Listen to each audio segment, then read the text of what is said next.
Un policier était dans le coma à l'hôpital après une confrontation. Au travail, son fidèle chien n'avait pas quitté son côté, même pas une seconde. Alors qu'il n'y avait plus d'espoir, le chien a remarqué quelque chose d'étrange. Une tragédie a été évitée grâce au meilleur ami de l'homme. Avant d'entendre cette histoire émouvante, n'oubliez pas de vous abonner à la chaîne. Le soleil venait à peine de se lever lorsque le sergent Thomas Dubois et son inséparable compagnon Max commencèrent une nouvelle journée de patrouille dans les rues de Paris. Le berger allemand, les yeux attentifs et la posture altière, occupait le siège passager de la voiture de police, toujours à l'affût du moindre mouvement suspect. Après 5 ans de partenariat, la synchronisation entre les deux était presque surnaturelle. Un simple regard suffisait pour que l'un comprenne exactement ce que l'autre pensait. Thomas ajusta le rétroviseur, observant brièvement son reflet. Les cheveux grisonnants sur ses tempes trahissaient ses 42 ans, mais sa forme physique restait impeccable, résultat d'années de discipline et de dévouement. À ses côtés, Max remua la queue, impatient de commencer une nouvelle journée de travail. « Du calme, mon vieux », sourit Thomas en caressant les oreilles du chien. La journée ne fait que commencer. La routine de ce jeudi matin semblait normale, avec le trafic typique de l'heure et des gens pressés marchant sur les trottoirs. Thomas et Max effectuaient leur ronde habituelle dans le quartier lorsque la radio de la voiture grésilla avec un message urgent. Il y avait un incident en cours dans le centre-ville. À toutes les unités, attention, véhicule suspect à grande vitesse sur les Champs-Élysées en direction de la Concorde, voiture noire, modèle SUV, plaque partiellement identifiée, commençant par AB, suspect potentiellement armé. Thomas échangea un regard rapide avec Max, qui était déjà en position d'alerte. Les oreilles dressées, il captait chaque mot du communiqué. D'un geste précis, le policier alluma la sirène et accéléra en direction du lieu indiqué. La poursuite qui suivit fut intense.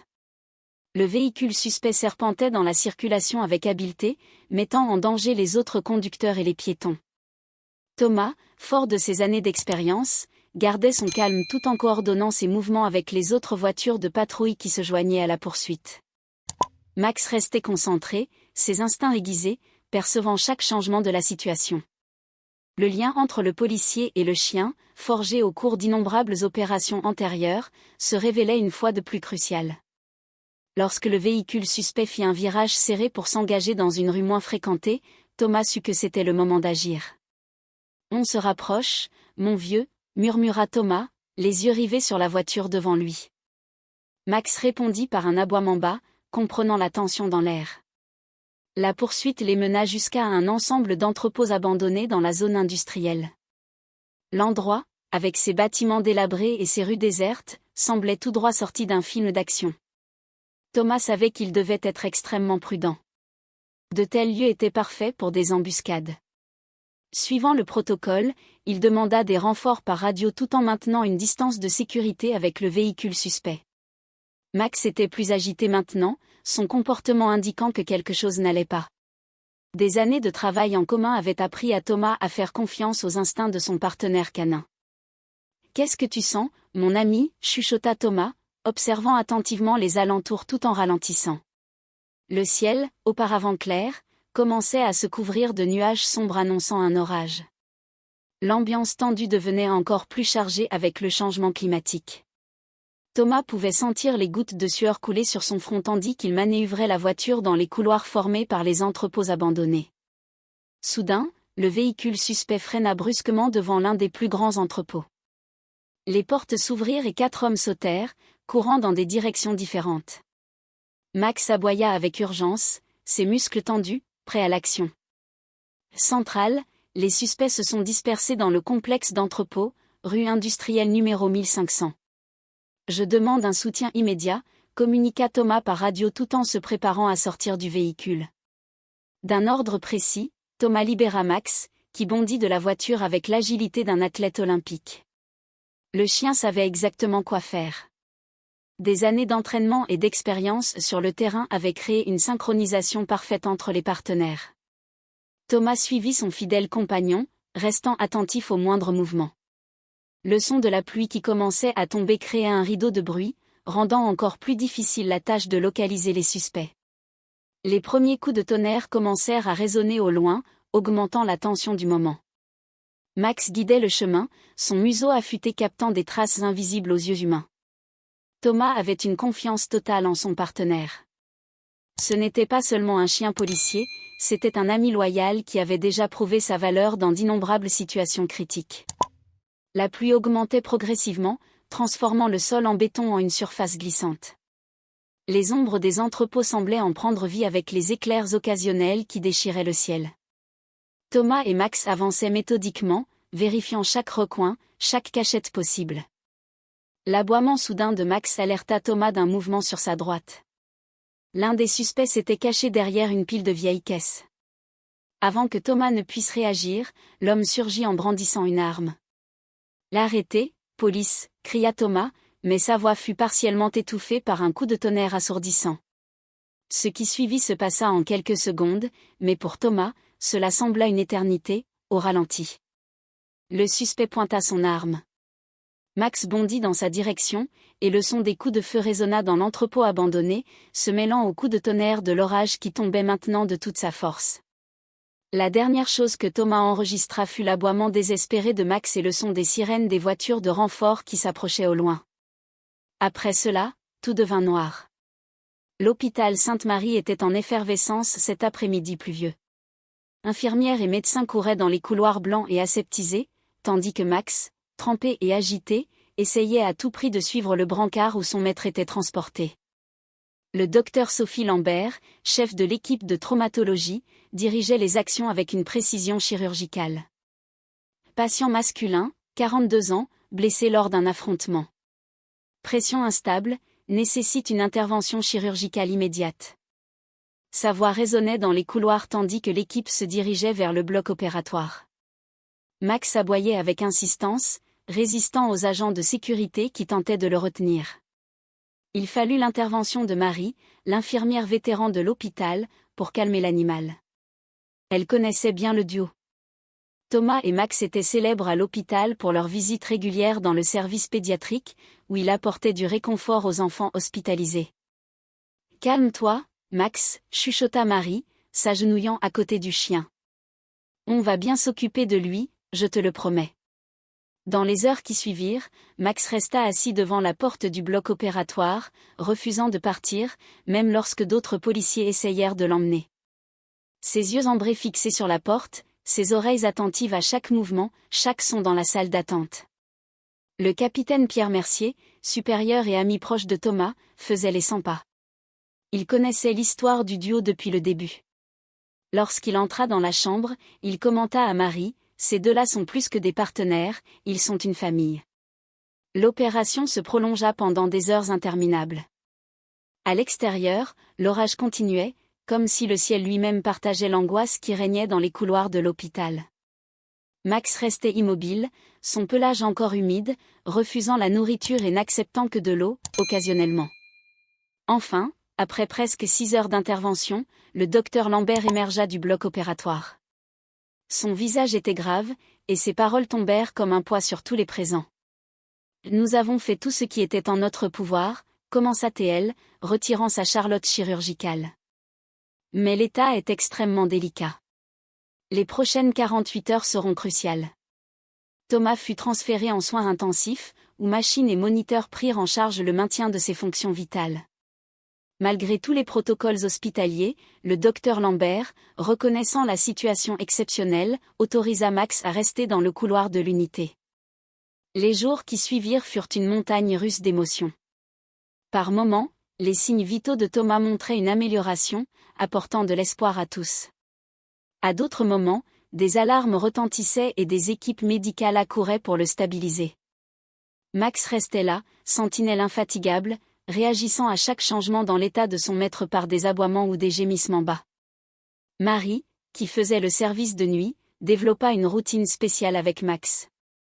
Pendant ses pauses, elle s'asseyait à côté de lui racontant des histoires sur d'autres patients qui s'étaient remis de situations tout aussi critiques.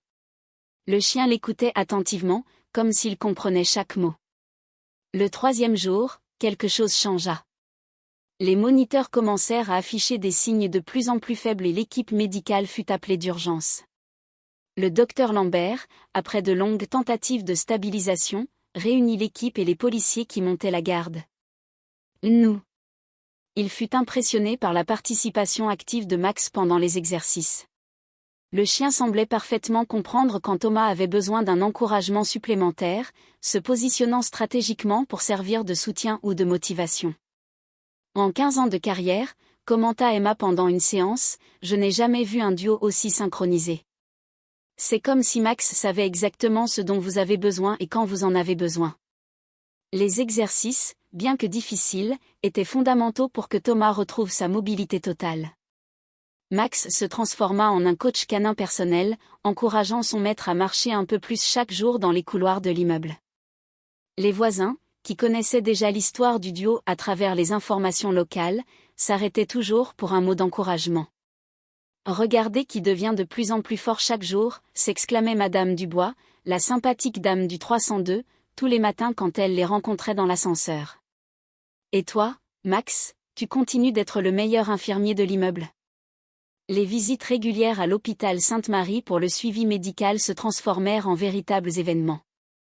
Max, qui était déjà considéré comme la mascotte honoraire de l'établissement, était accueilli avec enthousiasme, en particulier dans le service pédiatrique.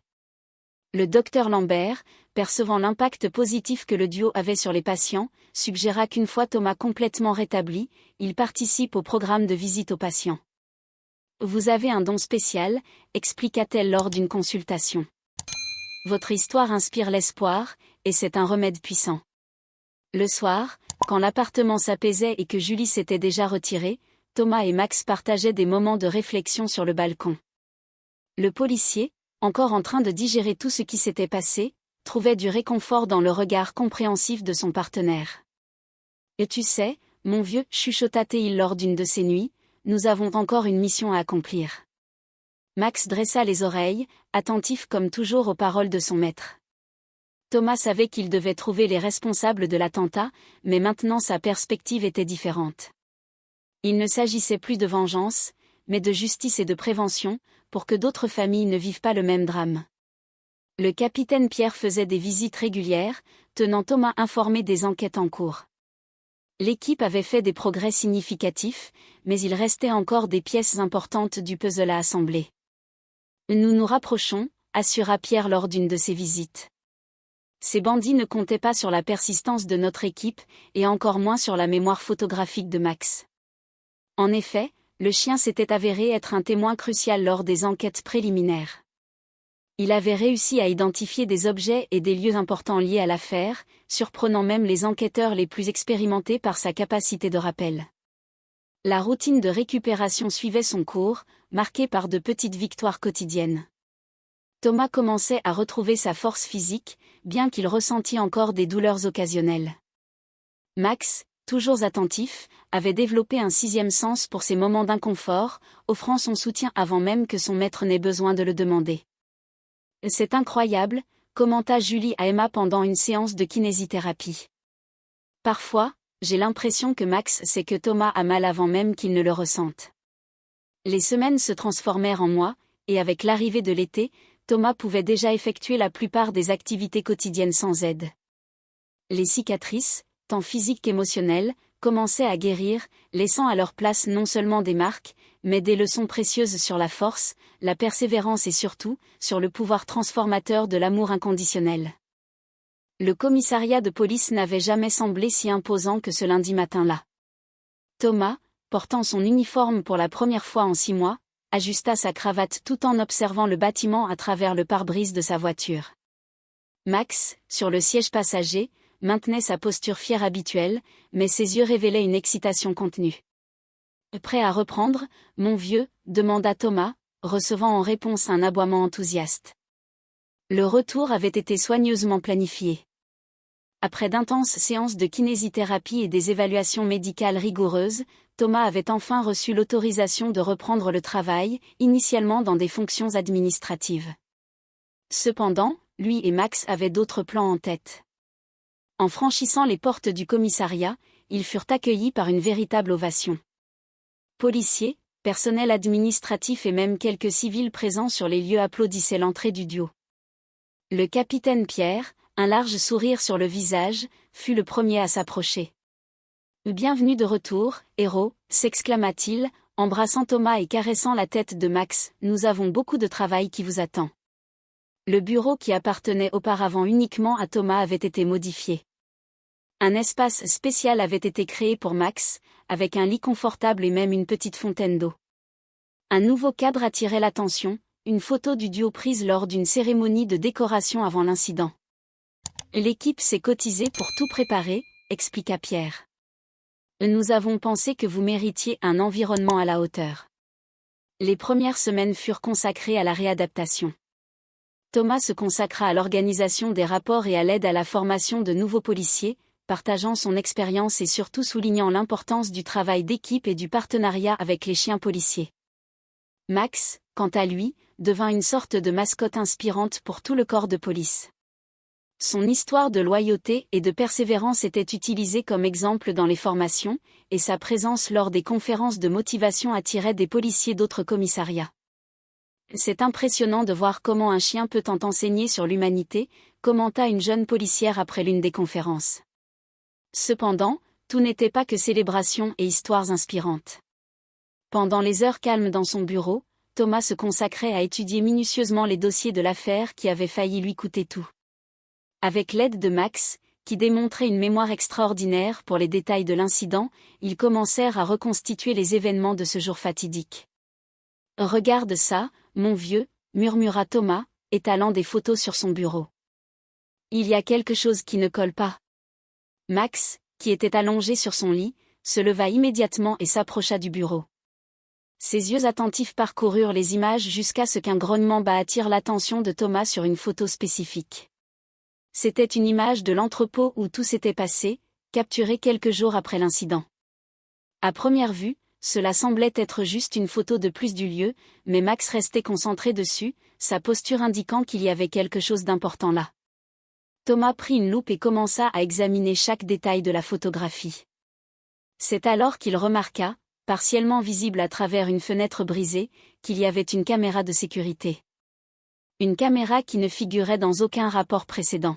« Capitaine », appela Thomas, sa voix chargée d'urgence. « Je crois que nous avons trouvé quelque chose. » Pierre entra rapidement dans le bureau, et Thomas expliqua sa découverte. L'existence de cette caméra pourrait signifier que tout l'incident avait été enregistré, révélant potentiellement des détails cruciaux sur les responsables. « Nous avons besoin d'une équipe sur place immédiatement », ordonna Pierre, déjà en train de prendre son téléphone. « Et vous deux, venez avec moi. » Le cœur de Thomas s'accéléra. C'était sa première sortie sur le terrain depuis son retour, et bien qu'il fût anxieux, il se sentait prêt. Max, percevant le changement dans l'atmosphère, était déjà en position, prêt pour l'action. « Et tu es sûr d'être prêt ?» demanda Pierre, sa voix révélant de l'inquiétude. Thomas regarda Max, qui gardait ses yeux fixés sur les siens, transmettant toute la confiance et le soutien dont il avait besoin. À ce moment-là, plus que jamais, il répondit, « Capitaine, j'ai le meilleur partenaire qu'on puisse demander. » S'agglutinait devant le commissariat, avide d'informations sur ce qui était déjà appelé la plus grande opération anticorruption de l'histoire de la police parisienne. Au milieu de cette frénésie, Thomas trouva un moment de calme, assis dans son bureau avec Max couché à ses pieds. Il réfléchissait au chemin qui les avait amenés jusqu'ici. Les cicatrices sur son corps, rappel constant de l'attentat, semblaient moins douloureuses maintenant. Elles étaient un témoignage de sa résilience, de sa détermination à faire ce qui était juste, quel qu'en soit le coût personnel. « Tu sais, Max », murmura-t-il en caressant les oreilles de son fidèle compagnon, « nous avons vraiment fait la différence. » Max leva la tête, ses yeux intelligents fixés sur ceux de Thomas, comme s'il comprenait parfaitement le poids de ce moment. Quelques jours plus tard, lors d'une cérémonie émouvante, Thomas et Max furent décorés pour leur bravoure et leur dévouement. L'amphithéâtre de l'École nationale de police était bondé, non seulement d'officiers et d'autorités, mais aussi de citoyens ordinaires venus rendre hommage au duo qui avait contribué à restaurer la confiance dans l'institution policière. Lorsque Thomas monta sur scène pour recevoir la médaille, avec Max marchant fièrement à ses côtés, l'ovation fut assourdissante. Des larmes d'émotion pouvaient être vues dans les yeux de nombreux présents, y compris Julie, qui regardait depuis le premier rang, son visage rayonnant de fierté. Cette reconnaissance, dit Thomas au micro, sa voix chargée d'émotion, n'est pas seulement pour moi et pour Max. C'est pour tous ceux qui croient en la justice, qui luttent quotidiennement pour faire de ce monde un endroit meilleur. Et par-dessus tout, c'est un hommage au pouvoir du partenariat, de la loyauté et de l'amour inconditionnel. À la fin de la cérémonie, alors qu'il marchait hors de l'amphithéâtre sous une pluie d'applaudissements, Thomas s'abaissa pour être au niveau des yeux de Max. « Prêt pour notre prochaine mission, mon vieux ?» demanda-t-il en souriant. Max répondit par un aboiement enthousiaste, remuant la queue. Ensemble, ils quittèrent le bâtiment, prêts à affronter tous les défis que l'avenir pourrait leur réserver. Les mois qui suivirent l'opération anticorruption furent une période de transformation intense pour la police de Paris et pour la ville dans son ensemble.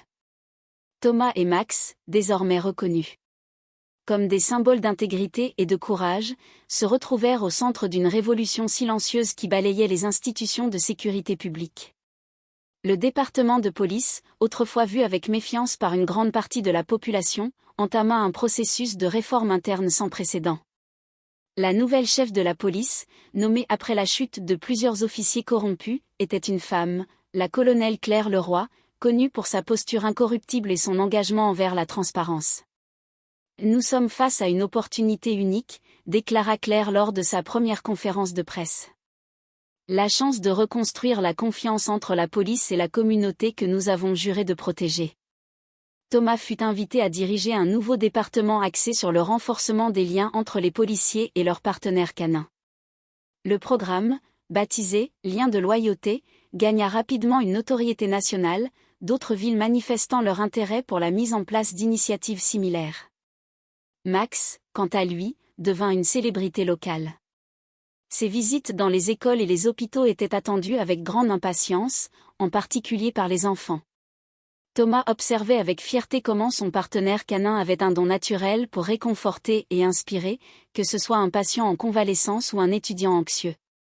Lors d'une de ses visites dans une école de banlieue, Thomas fut témoin d'une scène qui l'émut profondément.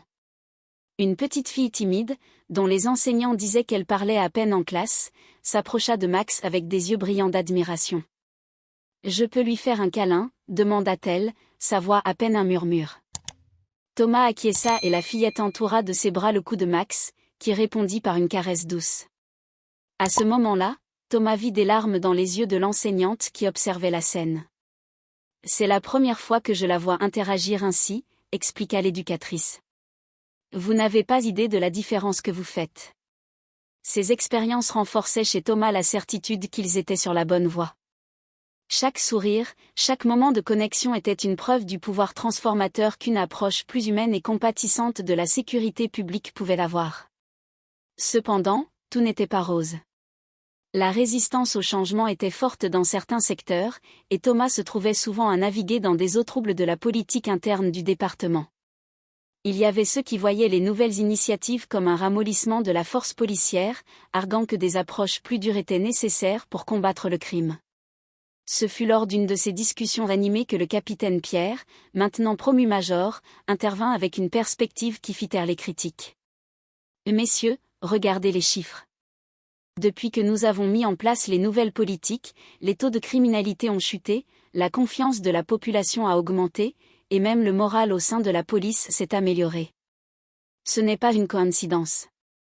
Les données ne mentaient pas, en seulement 6 mois, il y avait eu une réduction significative des cas d'abus policiers, une augmentation des dénonciations de corruption faites par la population elle-même, un signe de confiance renouvelée, et une amélioration notable dans la résolution d'affaires complexes grâce à une meilleure coopération entre la communauté et la police. Thomas, cependant, savait que le chemin à parcourir était encore long. Chaque victoire s'accompagnait de nouveaux défis, et l'ombre de la corruption, bien qu'affaiblie, planait toujours sur la ville. C'est un samedi après-midi, lors d'un rare moment de repos, que Thomas reçut un appel qui l'intrigua. C'était un numéro inconnu, et la voix à l'autre bout du fil était presque craintive. « Sergent Dubois, je m'appelle Luc. J'ai des informations sur ce qui s'est réellement passé le jour de l'attentat contre vous. » Le cœur de Thomas s'accéléra. Même après des mois d'enquête et de nombreuses arrestations, il y avait encore des pièces du puzzle qui ne s'emboîtaient pas parfaitement. Luc, où êtes-vous? Pouvons-nous nous rencontrer? Ce n'est pas sûr, répondit la voix, la peur évidente dans chaque mot. Ils sont toujours là, à observer, mais je ne peux plus vivre avec ça. Vous devez connaître la vérité. Thomas regarda Max, qui dressa les oreilles comme s'il sentait la tension dans l'air. Très bien, Luc. Nous allons faire à votre façon. Dites-moi ce que vous savez. Les révélations qui suivirent dans les heures suivantes laissèrent Thomas abasourdi. La conspiration allait bien au-delà de ce qu'ils avaient initialement découvert, impliquant des figures de haut rang du gouvernement régional et même des connexions internationales. L'attentat contre Thomas n'était pas seulement une représaille, mais faisait partie d'un plan beaucoup plus vaste pour déstabiliser les forces de sécurité et ouvrir la voie à une opération criminelle d'une ampleur effrayante. Lorsque l'appel se termina, Thomas resta immobile pendant de longues minutes, assimilant tout ce qu'il avait entendu. Max, percevant l'agitation de son partenaire, s'approcha, posant sa tête sur ses genoux. « On dirait que notre mission est loin d'être terminée, mon ami, murmura Thomas, caressant les oreilles de Max, mais ensemble, nous irons jusqu'au bout.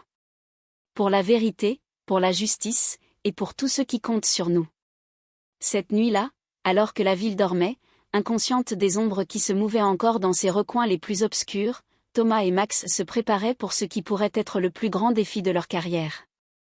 La bataille pour l'âme de Paris était sur le point d'entrer dans sa phase la plus critique, et ils seraient en première ligne, comme ils l'avaient toujours été. Le vent soufflait doucement par la fenêtre ouverte de l'appartement, apportant avec lui l'arôme de la ville et la promesse d'une nouvelle aube. Thomas regarda vers l'horizon, où les premières lueurs de l'aurore commençaient à poindre. « Allons-y, mon vieux, dit-il, sa voix pleine de détermination. Nous avons du travail à faire. » Max répondit par un aboiement confiant, prêt à affronter n'importe quel défi aux côtés de son fidèle compagnon humain. Ensemble, ils marchèrent vers le nouveau jour, sachant que peu importe ce qui les attendait, ils l'affronteraient côte à côte, comme le duo imbattable qu'ils avaient toujours été. Les semaines qui suivirent l'appel révélateur de Luc furent intenses pour Thomas et Max, travaillant dans l'ombre, loin des yeux des médias et même d'une grande partie du département de police. Le duo commença à déterrer un réseau de corruption et de crimes qui s'étendait bien au-delà des frontières de Paris. Thomas n'avait partagé les informations qu'avec un petit cercle de confiance, le major Pierre, la colonelle Claire et Julie, sa sœur, qui travaillait maintenant comme analyste de données pour la police. Ensemble, ils formèrent une unité secrète, opérant en dehors des canaux officiels pour éviter d'éventuelles fuites.